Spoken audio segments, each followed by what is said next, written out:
Hai guys, kembali lagi sama Mamoy. Saat ini kita masih berada di section 2, tapi sudah memasuki ke section 6. Section 6 ini kita akan membahas tentang how IFFS work. Bagaimana sih cara kerja dari IFFS itu sendiri, yang terdiri dari 13 slide dan juga kurun waktu kurang lebih selama 20 menit.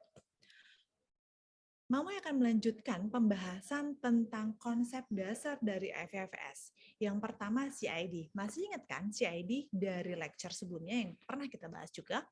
CID merupakan singkatan dari Content Identifier yang merupakan label yang menjadi alamat sebuah konten pada IFFS yang digunakan. Apakah setiap konten mempunyai CID? Jawabannya yes. Setiap konten yang ditambahkan ke dalam IPFS mempunyai CID yang merupakan hasil hash kriptografi dari konten tersebut. Sehingga CID sebuah konten akan berubah jika ada perubahan pada konten tersebut. Lalu bagaimana cara mengakses sebuah konten menggunakan CID? Konten pada IPFS dapat diakses melalui browser menggunakan alamat IPFS dan layanan IPFS Gateway. Pada contoh ini, bagian kotak orange ya merupakan IPFS Gateway dan bagian kotak biru merupakan alamat IPFS. Oke. Content addressing ya, berikutnya adalah tentang hash link data structure. Content addressing merupakan hash link data structure seperti CID untuk mengakses sebuah data yang banyak digunakan pada sistem terdistribusi. Tetapi umumnya hash tersebut hanya bisa digunakan oleh sistem terdistribusi yang membuatnya. Seperti pada gambar ini ya, ada hash GitHub, kemudian hash IPFS dan juga hash Bitcoin.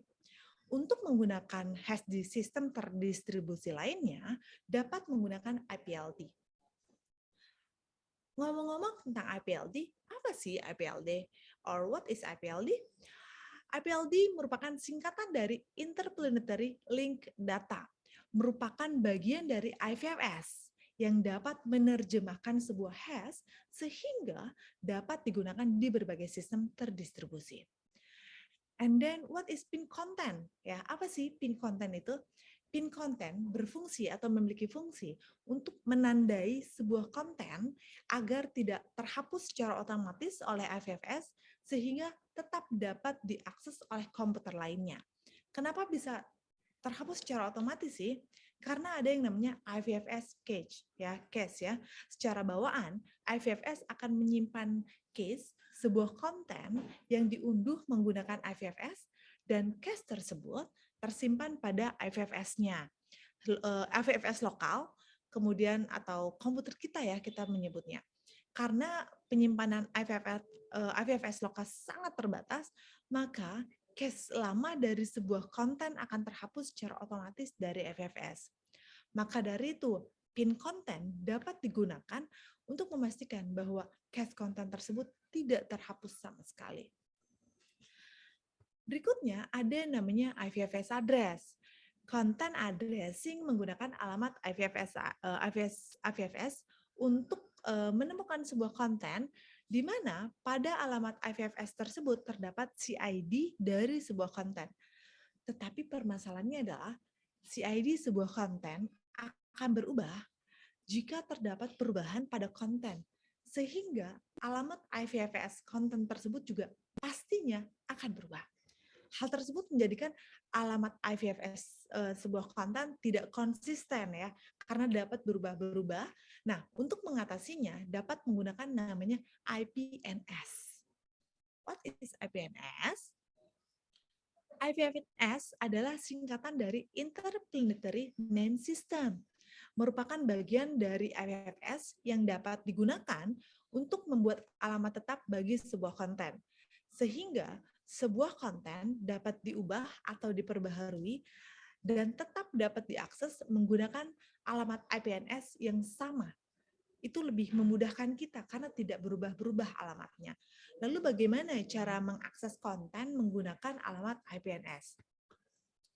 IPNS address merupakan konten pada IPFS yang dapat diakses melalui browser menggunakan alamat IPNS dan layanan IPFS Gateway.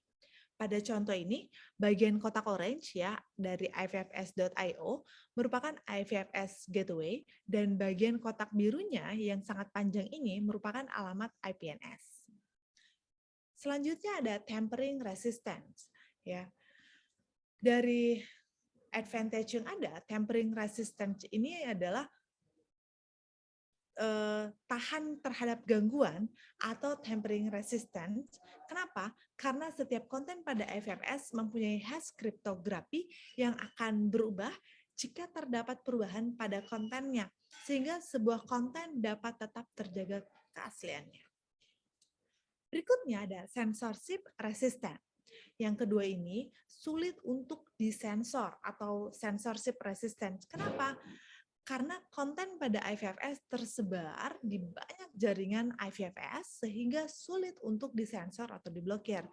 Jika salah satu ya jaringan dari IPFS ada konten yang terblokir, maka banyak jaringan IPFS yang lainnya masih menyediakan konten tersebut atau konten yang sama. So guys, ini merupakan lecture kita yang ke-6. Semoga bermanfaat dan sampai ketemu di lecture berikutnya. Bye!